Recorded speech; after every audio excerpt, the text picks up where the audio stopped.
ఈవేళ నేను మా చిన్నప్పుడు అమ్మ చేసిన ఉలవకట్టు అది తినాలనుకుంటున్నాను. ఉలవకట్టు ఆ పేరే నేను ఎక్కువగా చిన్నప్పుడు విన్నాను. ఈ మధ్యకాలంలో హోటల్లో గట్రా వింటున్నాను ఉలవచారు అని చెప్పేసి. కానీ ఈ ఉలవకట్టు ముందు ఏ ఉలవచారైనా సరే దిగదుడిపే. దాన్ని మీకు ఒకసారి చేసి చూపిస్తాను చూడండి. ఇది చాలా చాలా చాలా ఈజీ. దీన్ని అర్జెంట్ అంటారు.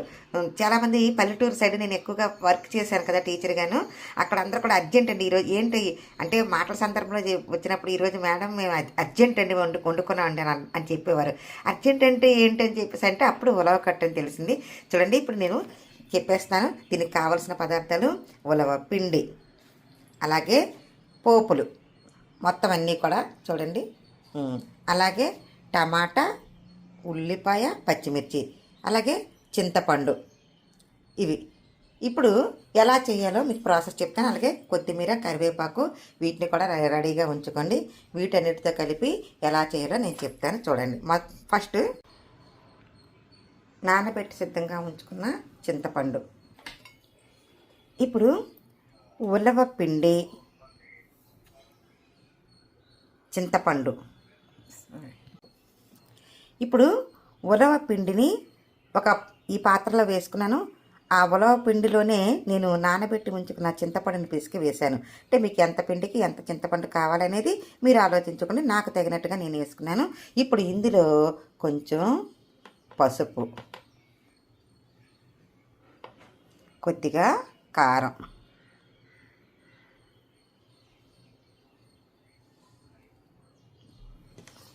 ఉప్పు, అది కూడా అన్నీ కూడా ఇందులో వేసిద్దాం. కాకపోతే చాలకపోతే తర్వాత చూసుకొని వేసుకోండి. ఇప్పుడు ఇందులోనే చూసారా టమాటాలు దాచి ఉంచాను కదా, ఈ టమాటాలు కూడా వేసేస్తున్నాను.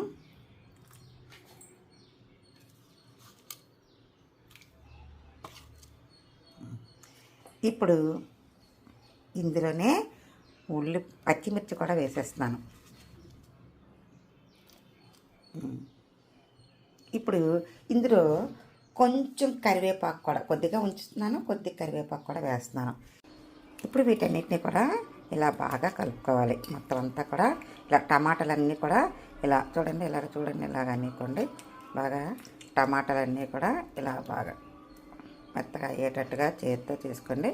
మిరపకాయలు ఎక్కువ నొక్కకండి, మండుతుంది కదా చెయ్యి, మళ్ళీ పర్వాలేదు అనుకుంటే నొక్కండి. కానీ నేనైతే మిరపకాయలు తప్పించి టమాటాలు మాత్రమే చేస్తున్నాను. ఇలా మొత్తం అన్నీ సిద్ధం చేసుకొని ఉంచుకుంటే చాలా ఈజీ అండి. అసలు ఒక్క సెకండ్లో అయిపోతుంది. ఎంతసేపు కాదండి, ఒక 5 నిమిషాల్లో మొత్తం వంట అంతా కూడా ఫినిష్ అయిపోతుంది. చాలా ఈజీ. చూడండి ఇలా మొత్తం అంతా అలా కలపాలి. ఇక్కడ చూసారా కొమ్ము శనగలు, ఇవి ఇలా నానబెట్టుకొని ఉంచుకుంటాను. ఇవి ఇప్పుడు నానబెట్టి రాత్రికి ఒక గుడ్డతో కట్టేసి ఉంచుకుంటే అవి తెల్లవారు మొలకలు వస్తాయి. ఆ మొలకలు తింటే చాలా మంచిది కదా. అవి ఉడకబెట్టుకొని పోపు వేసుకొని తింటే ఆరోగ్యానికి చాలా మంచిది. మీకు ఇలాంటి అప్పుడప్పుడు నాకు తెలిసిన చిన్న చిన్న ఆరోగ్య చిట్కాలు కూడా చెప్తూ ఉంటాను. చూడండి అయిపోయింది. ఓకే, స్టవ్ అంటించాను. స్టవ్ అంటించిన తర్వాత అందులో ఉన్న వాటర్ అంతా కూడా ఇంకిపోయింది. ఇప్పుడు దీంట్లో ఆయిల్ వేస్తున్నాను. నేనైతే కొంచెం ఆయిల్ తగ్గించి వేసుకుంటాను, మీరు మీకు సరిపడినట్టుగా వేసుకోండి.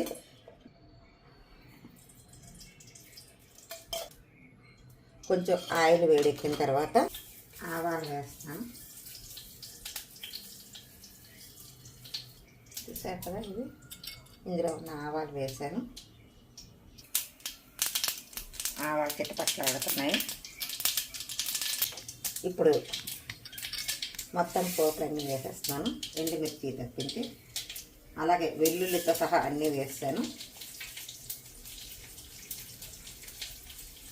ఎండుమిర్చి వేయలేదు, అవి త్వరగానే వేగిపోతాయి కదా.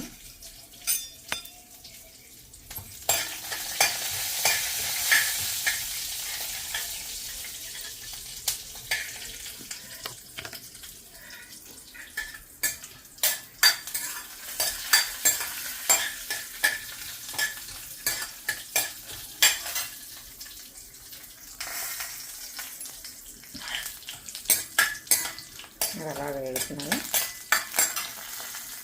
ఉల్లిపాయలు వేసేస్తాను.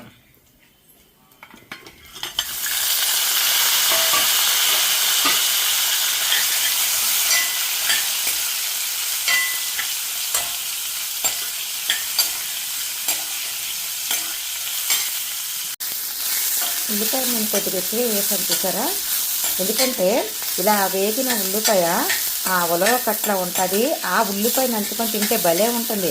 ఇందులో వేరే ముక్కలు గట్రా ఏం వేయం కదా, కాబట్టి ఈ ఉల్లిపాయని నంచుకొని తినండి, చాలా బాగుంటుంది. ఒకసారి ట్రై చేయండి. ఇప్పుడు ఇలా వేగాయి, మరీ మాడబెట్టేయాల్సిన పని లేదు, కొద్దిగా వేగాయి కదా చాలు. ఇప్పుడు మనం కరివేపాకు మరియు ఎండుమిర్చి వేసేద్దాము. వేసి బాగా కొంచెంసేపు వేద్దాం. ఇలా కలిపి పెట్టుకొని ఉంచుకున్నాం కదా, ఇది అలా తీసుకెళ్ళి ఇలా ఇందులో వేసేయడమే. చూడండి, అలా మొత్తం అంతా కూడా అలాగా వేసేయాలి. వేసేసి ఇలా కలిపేయాలి, అంతే అయిపోయింది.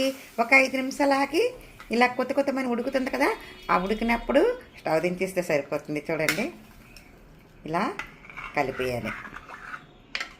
ఇలా కలిపేసి కొత్తమని ఉడికే వరకు ఒక 2 పొంగులు 3 పొంగులు వచ్చే వరకు, ఒక 3 పొంగులు వచ్చే వరకు ఆగాలి. ఇదిగో చూసారా, ఇది కొత్తమని ఉడుకుతుంది కదా,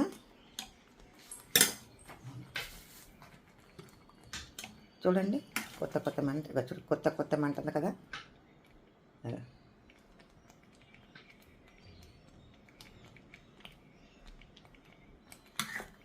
ఇలా అయిపోయింది. అడుగు కలుపుకుంటూ ఉండండి, మాడిపోద్ది, లేకపోతే అడుగు పట్టేస్తుంది. నా చిన్నప్పుడైతే మా అమ్మ కుండ దాక అంటారు, దాకలు చిన్న మట్టితో తయారు చేసిన పాత్రలు, మట్టి దాకలు, మట్టి పాత్ర, దాంట్లో తయారు చేసేది. కర్రల పొయ్యి మీద అసలు ఎంత రుచిగా ఉండేదో. ఆ కర్రల పొయ్యి వల్ల రుచి వచ్చిందో, ఆ మట్టి పాత్ర వల్ల రుచి వచ్చిందో, లేదా అమ్మ చేతి వంట వల్ల రుచి వచ్చిందో తెలియదు, కానీ గొప్ప రుచిగా ఉండేది. అయిపోయిందండి, అంతే, చాలా ఈజీ, అంతే. ఇప్పుడే మీరు ఉప్పు ఏమన్నా సరిపోకపోతే చూసుకోండి, అంతే, అయిపోయింది. ఇక మనం దించేసుకోవచ్చు. ఇక ఆపేద్దాం. ఆపేసే ముందు ఇలా కొంచెం మీదనే కొత్తిమీర వేస్తాము. నాకు నచ్చుతుంది కొత్తిమీర ఏదన్నా కూరలో వేస్తే, అందుకని కొద్దిగానే, కానీ ఇంకొంచెం ఎక్స్ట్రానే పడినట్లుంది. ఇప్పుడు మీరేం చేస్తారంటే, ఈ ఉలవకట్ట అనేది మీకు పలచగా కావాలో, కొంచెం చిక్కగా కావాలో, మీడియంగా కావాలో, ఇలా ఏవి కావాలో అలా చూసుకొని చేసుకోండి. నాకైతే కొంచెం ఇలా మరీ పలచగా ఉంటే బాగోదు. ఇదేం ఉలవ చారు అలాంటిది కాదు కదా, ఉలవ కట్టు అంటేనే ఇలాగ కొంచెం కట్టులాగే ఉండాలి. ఇలా చూసారా, ఇలా ఉంటే సరిపోతుంది. ఇలాగ వేసుకొని అన్నంలో కలుపుకునేది బాగుంటుంది. ఇప్పుడు నేను టేస్ట్ చూసి చెప్తాను. అయిపోయింది, స్టవ్ కట్టేస్తున్నాను. చూడండి, అలా టీవీ ముందు కూర్చొని కామెడీ సీన్స్ చూస్తూ ఇలా వేడి అన్నంలో ఇలా ఇప్పుడే చేసిన ఉలవకట్టు చూసారా. ఇక్కడ ఈ ఉల్లిపాయ ఉంది చూసారా, ఈ ఉల్లిపాయ, ఉలవకట్ల ఉల్లిపాయ చాలా బాగుంటుంది తింటే. ఈ ఉల్లిపాయని ఇలా కలుపుకొని ఇలా కలుపుకొని ఇలా ఈ ముద్ద తీసి ఇలా నోట్లో పెట్టుకుంటే